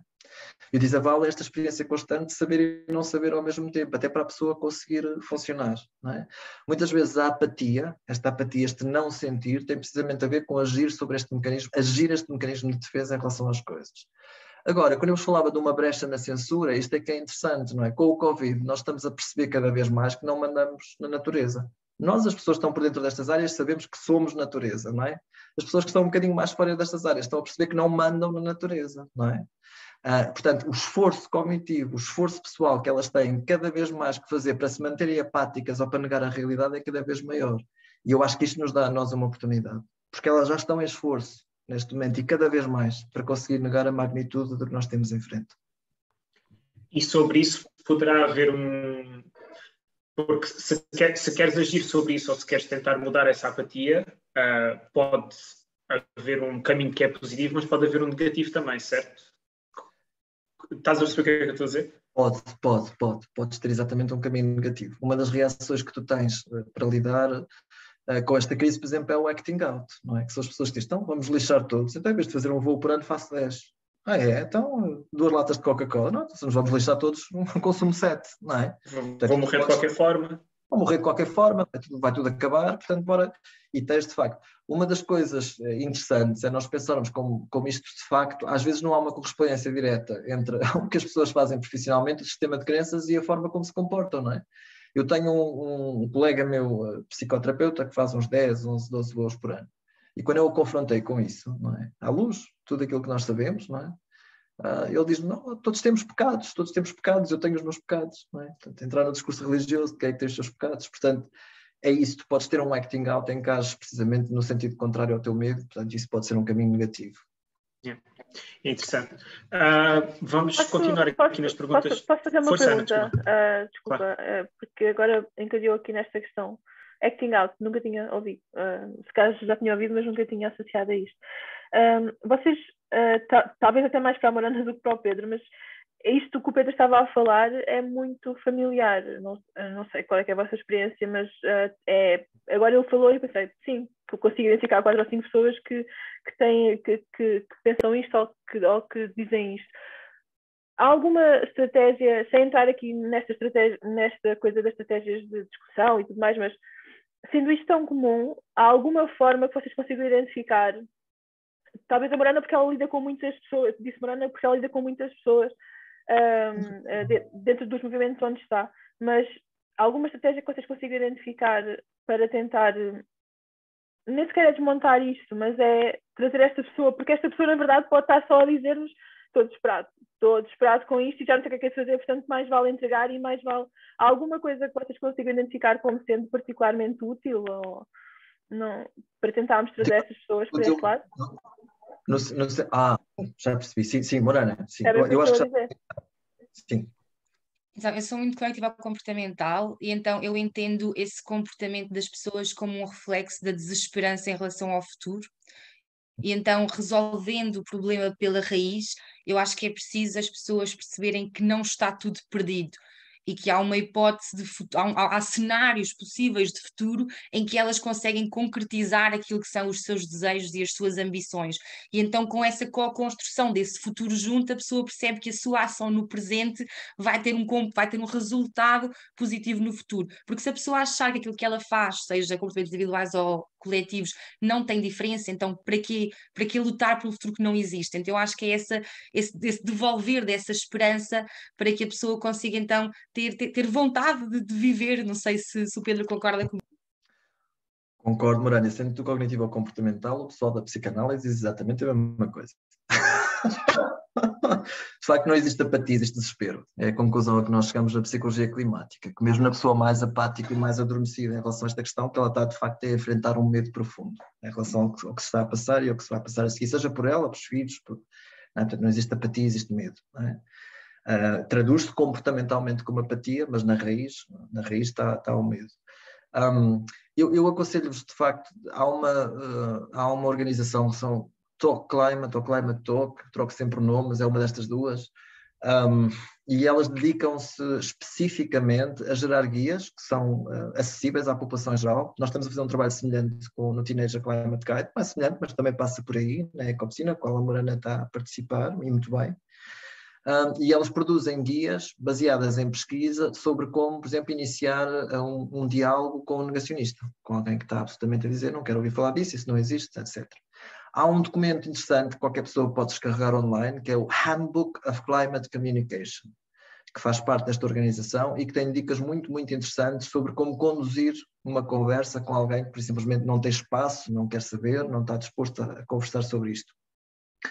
Algumas das coisas que eles dizem são, de facto, também, nós dizemos, são inspiradas na psicoterapia e que têm a ver com o active listening.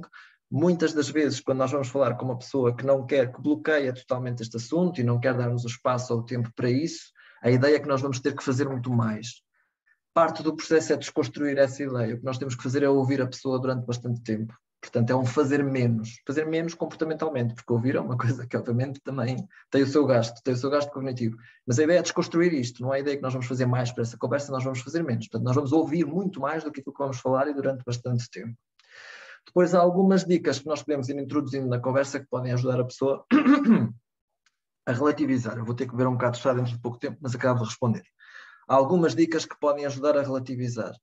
Uma das dicas, por exemplo, após algum tempo de conversa, isto não se começa por aqui, a certa altura vai-se por aqui, é perguntar à pessoa, curioso, nunca houve um determinado assunto. Ok, pronto, então não vamos falar mais de clima ou de crise climática, mas diz-me uma coisa.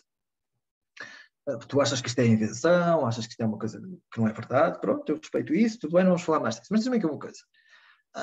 Houve algum assunto na tua vida em que tu durante muito tempo, anos até, ou que seja, acreditaste numa coisa e depois houve um determinado ponto da tua vida em que deixaste cair essa crença, em que começaste a acreditar numa coisa diferente? Diz-me o que é que aconteceu aí. E nós tentamos levar essa pessoa para esse ponto da biografia dela em que houve uma inversão cognitiva em relação a um assunto importante na vida dessa pessoa. E a partir daí tentamos trazê-la de volta e pensar, achas que algo semelhante poderia acontecer contigo relativamente a este tema? Ou não, sentes que aqui isso não poderia acontecer, tendo a pessoa identificado o processo pelo qual passou a acreditar numa outra coisa. Portanto, existem algumas, isto não são, eu não creio que isto sejam manipulações, nós estamos a dar o tempo à pessoa para se expressar, não é? E estamos a ouvi-la com atenção. Mas há algumas dicas, e nesse Handbook of Climate Communication acho que há um bom sumário dessas dicas. Boa dica. É interessante também para nós ter essas bibliografias, a informação sobre aplicações, livros, sites, tudo, porque realmente dá jeito. E estamos aqui a levar um bocado de várias frentes de vários meios de comunicação, a pedir para fazer mais perguntas ainda, portanto vamos tentar acelerar aqui nas perguntas. Vamos fazer uma ao Pedro agora e depois a Ana fará uma à Morana, mas obviamente Morana, sente depois à vontade para completares aqui nesta próxima pergunta, que vem do Francisco Martins. Obrigado, Francisco. É um bocado longa, mas vou ler tudo. Muito obrigado pela partilha dos vossos conhecimentos, Pedro e Morana. A minha questão é para o Pedro e é a seguinte. A exposição diária a notícias sobre o clima e crise climática é uma grande fonte de eco-ansiedade nos teus pacientes? Recomendas aos teus pacientes diminuírem a sua exposição diária a notícias?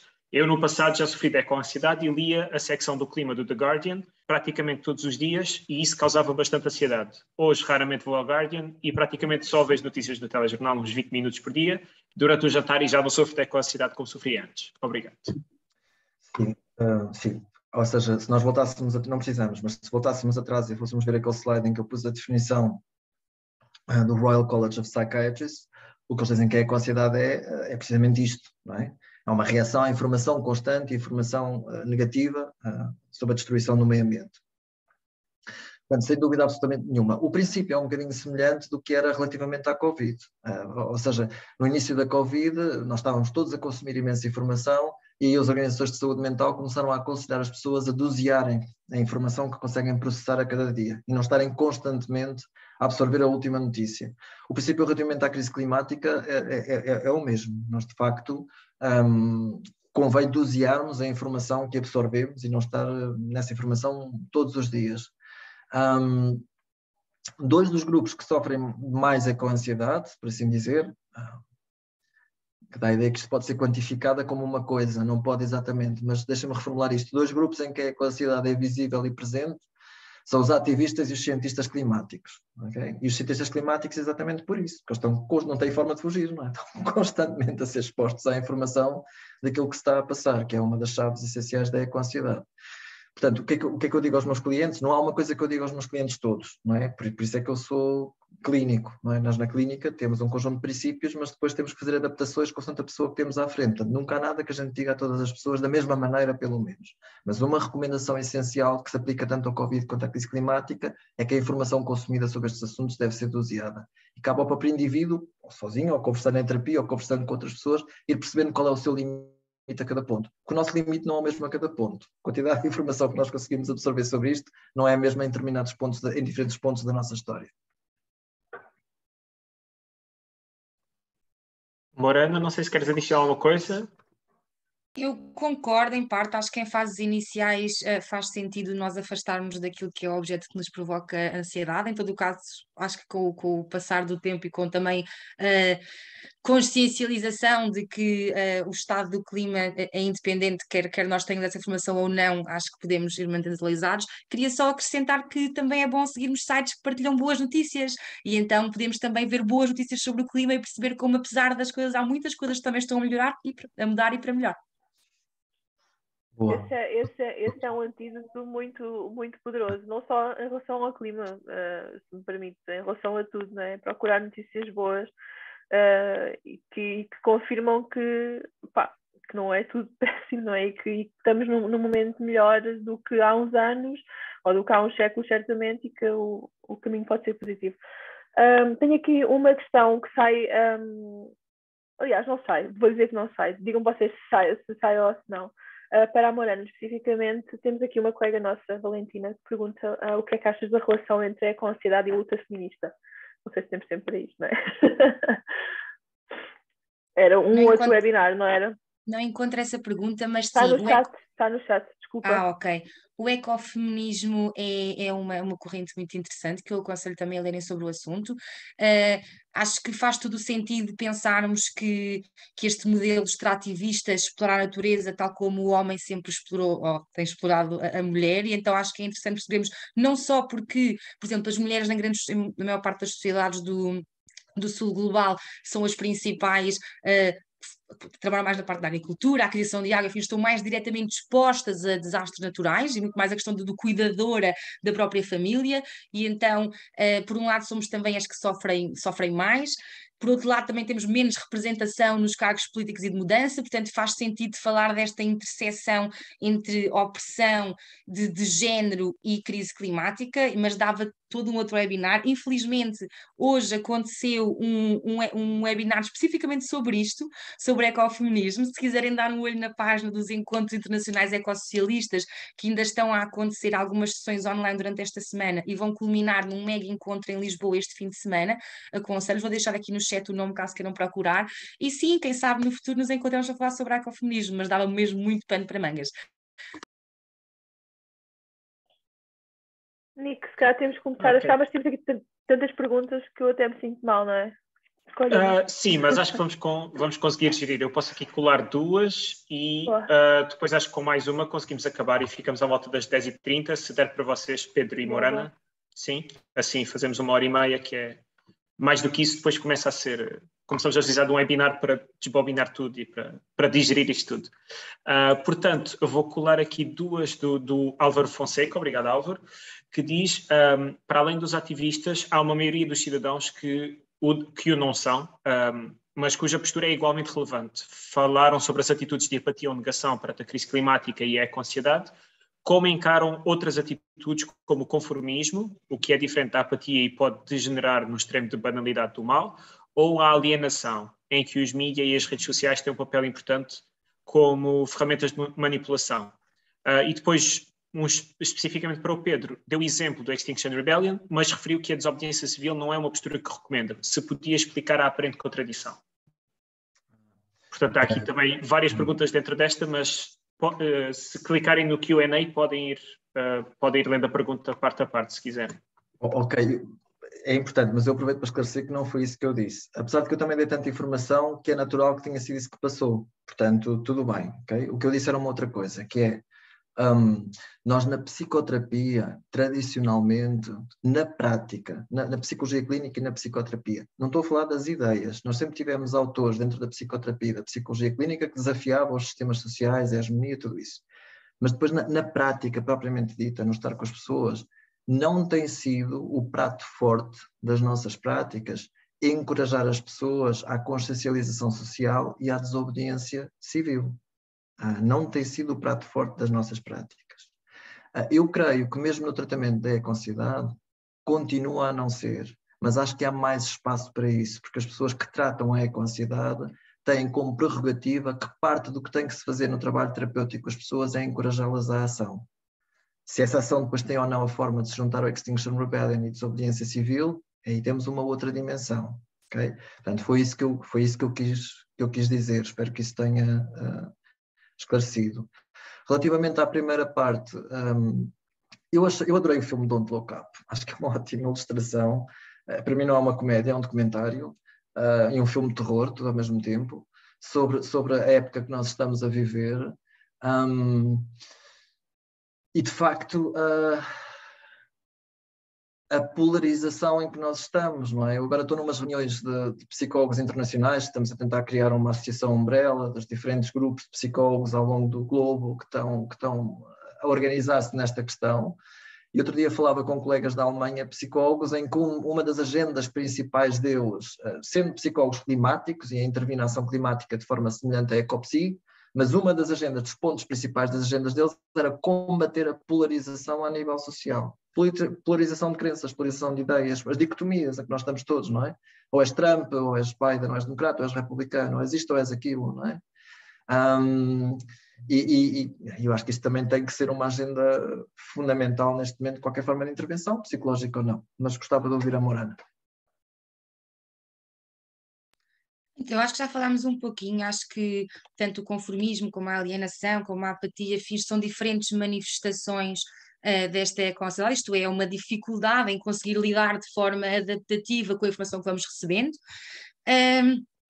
E, portanto, acho que a forma de lidar com ela, embora deva ser individual, daquilo que são as experiências da própria pessoa, acho que passa muito por trazer esta psicoeducação, ou seja, explicar à pessoa porque é que ela está a sentir o que está a sentir, explicar à pessoa um bocadinho do estado, do clima e da história, para que ela perceba que existem diferentes trajetórias de futuro possíveis consoante as ações que praticarmos agora no presente, e então acredito que essa mudança de comportamento vai ser um reflexo da própria mudança de crença da pessoa em relação ao futuro. Queria só voltar à questão do XR, se me permitem, porque eu já fiz algumas atividades com essas Rebellion e portanto acho que de mais em mais devemos falar em desobediência civil e em ação direta não violenta, que ao fim e ao cabo é tudo aquilo que vai contra as normas ou contra a lei, não é? Mas nós temos uma visão muito elitista daquilo que é a lei, que é muito, portanto, para nós é ok existir um conjunto de tesouros políticos e indústrias que estão a lucrar com a crise climática e pessoas a morrer de fome, mas se um grupo de ativistas se sentem à frente de uma rotunda para parar o trânsito durante 2 horas,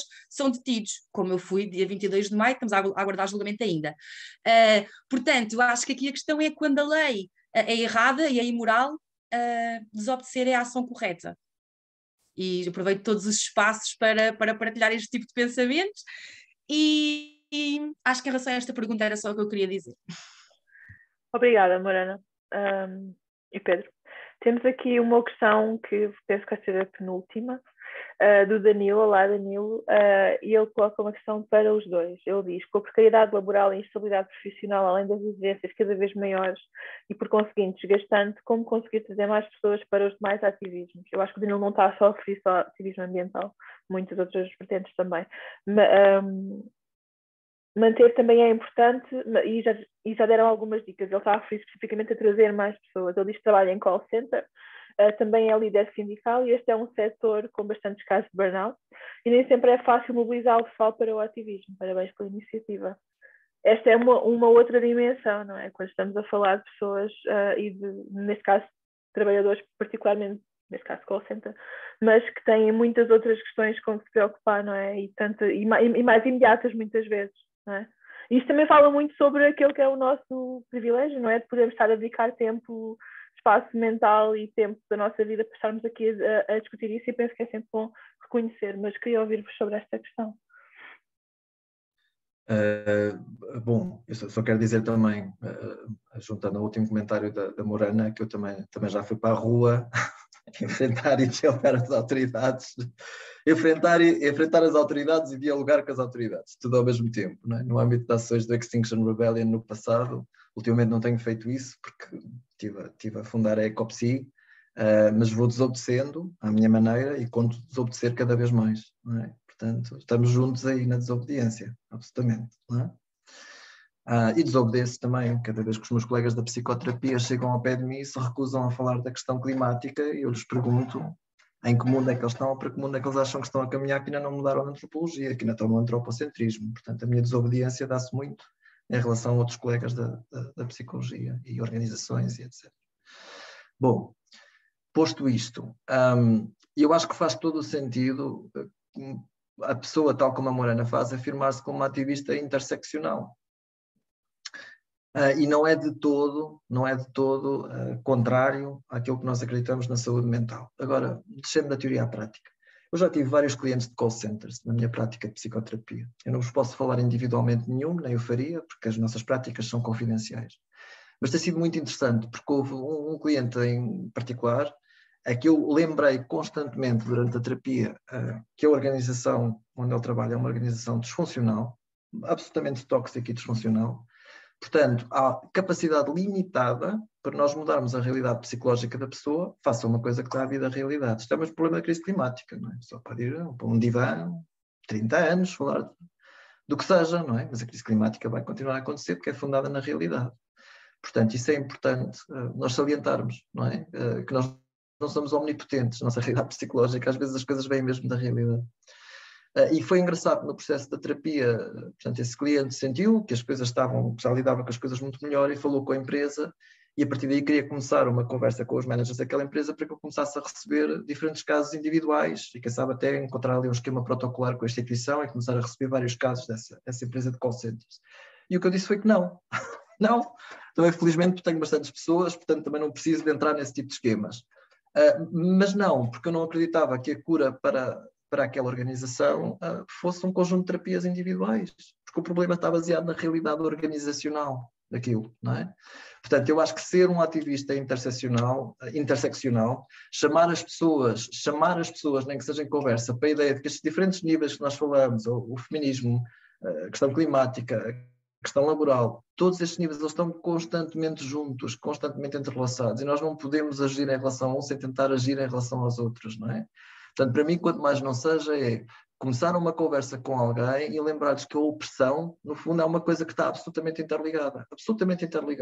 E depois esperar para ver o que é que pode acontecer dessa conversa. Mas para mim isso é sempre o primeiro passo, com todas as mesmas regras. Ouvir mais do que falar e perguntar à pessoa sobre alguma altura na história dela em que ela mudou, na forma como pensava em relação a alguma coisa. E depois trazê-la de volta para aquilo onde nós a estamos a convidar a pensar. Interessante, muita informação para digerir, mas muito interessante. Obrigado, Pedro, e obrigado, Morana. Não cheguei a responder, Nicolau, desculpa, eu vou ser rápida, pode ser? Força, claro. Ótimo. Desculpa, então, como não via a ativar o microfone, pensei que ias saltar, desculpa. Sem problema, não tens de ter desculpa, tudo certo. Então, Danilo, obrigada pela tua questão, super importante. Ponto número 1, é preciso mudar a lei. Nós trabalhamos demasiado, não temos tempo para pensar, não temos tempo para fazer as nossas compras locais, não temos tempo para nos deslocar a pé e bicicleta para os sítios. As coisas, a escola, o trabalho e afins estão feitos para maximizar o tempo que nós estamos a fazer coisas produtivas, então eu acho que precisamos de começar a falar nos 4 dias de trabalho semanais, para que as pessoas possam ter tempo para atividades, não só ativismo, mas também de lazer, culturais, o que quer que seja, porque a vida não deve só trabalhar. Ponto número 1. Ponto número 2. Descentralizar ações de ativismo. Se queremos que pessoas que têm 2 jornadas de trabalho, pessoas migrantes e racializadas que moram nas periferias e afins, participem nas ações, elas têm de ter ferramentas para isso. Portanto, usar plataformas que elas não conhecem, não dá, enquanto não tiver o mesmo tipo de materiais que nós temos, trabalhar nos sítios pode ser difícil, portanto, ir para as zonas onde as pessoas estão, ir para essas comunidades, ao invés de esperar que elas venham para os nossos centros urbanos, quando têm se calhar de fazer horas de transportes públicos, ou muitas vezes nem conseguem chegar a esses sítios. facilitar os recursos, portanto, pessoas de baixo estudo socioeconómico, se calhar não têm a possibilidade muitas vezes para se deslocar a sítios ou estar durante o dia fora por causa das refeições e afins, portanto, tentar arranjar fundos para que as organizações, movimentos e coletivos consigam disponibilizar esses transportes, esses materiais de alimentação e, por fim, garantir que portanto, esta é a parte mais estrutural e mais material, a nível mais mental. Portanto, depois de 8 horas de trabalho por dia, depois de cuidar da casa, depois de cozinhar e afins, nós não temos cabeça para mais reuniões estilo formal de trabalho. Portanto, o próprio espaço ativista tem de se adaptar e deixar de ser algo que é uma fonte de stress e que nos dá trabalho, para ser também uma fonte de prazer. Portanto, para ser algo que depois do nosso dia de trabalho nós queremos ir ter com os nossos colegas ativistas, queremos estar nesses espaços, queremos participar nessas atividades. Muito obrigado. Concordo. Muito obrigado mesmo, Morana e Pedro. Ana Matias, se concordares, vamos fechar. São 10h33 aqui. Bora. Sim. No meu em relógio. Portugal, Tínhamos ainda mais uma pergunta, mas que foi respondida por texto. Ok. E podemos fechar com... Diz, Ana, desculpa. Interrompi-te. Não, ia só dizer que podemos fechar com uma questão mais leve que ficou aqui, que já veio quase do início, mas achámos que seria uma boa questão para fechar e para acabarmos de uma nota mais tranquila e mais leve, que vem do Gonçalo, que pergunta que termo é que para vocês poderia ser o antónimo de eco-ansiedade. Porque temos de encontrar aqui um termo para dormirmos melhor à noite e não pensar só na eco-ansiedade. Eu posso adiantar que esta foi uma questão interna. Quando nós quisemos lançar este webinar, pensámos, como é que nós vamos dar a indicação de que não vamos falar só de ansiedade e vamos falar também de coisas positivas e de soluções, e não conseguimos chegar a nenhum termo, ou pelo menos não o conhecemos. Provavelmente existe, pode ser em inglês, nós é que não o conhecemos. Falamos de eco-otimismo, mas também não sabíamos se era ao certo. Vocês têm alguma sugestão para nos dar? Eu gosto da ideia de esperança ativa, active hope. Não é aquela esperança que eu estou à espera que haja um santo padroeiro que mude as coisas, mas é a tal esperança que eu estou envolvido nas coisas com outras pessoas que estão envolvidas. Portanto, para mim, #active hope. Eu vou inventar uma palavra, pode ser. Estava a pensar como é que a gente podia colocar esta questão de preocupação, e então pensei, ok, normalmente quando nós próprios falamos de autoestima, então se falássemos de ecoestima, Boa. ou seja, ecoestima, eu tenho esta estima, esta preocupação, esta motivação, portanto não estou eco-ansiosa, tenho ecoestima elevada. Vamos roubar isso e fazer umas t-shirts. Precisamos de mais termos destes, mesmo para fechar. Há alguma coisa que queiram dizer? 1 minuto, assim, as vossas takeaway messages, aquilo que querem mesmo que nós levemos para casa para dormir, daqui a nada.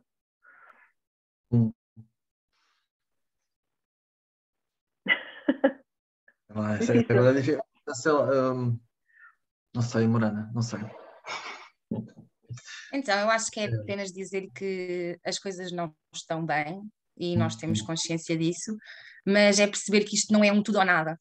Portanto, cada ação que nós fazemos, cada projeto poluente que nós fechamos, cada ideia sustentável que nós implementamos é menos 0,1 graus que nós aumentamos a temperatura, e é perceber que não é tudo ou nada. Portanto, cada passo que nós conseguimos fazer são mais hectares que são salvos, são mais vidas que são salvas, mais que são salvos. Portanto, cada pequena ação, se todos juntos, realmente conta.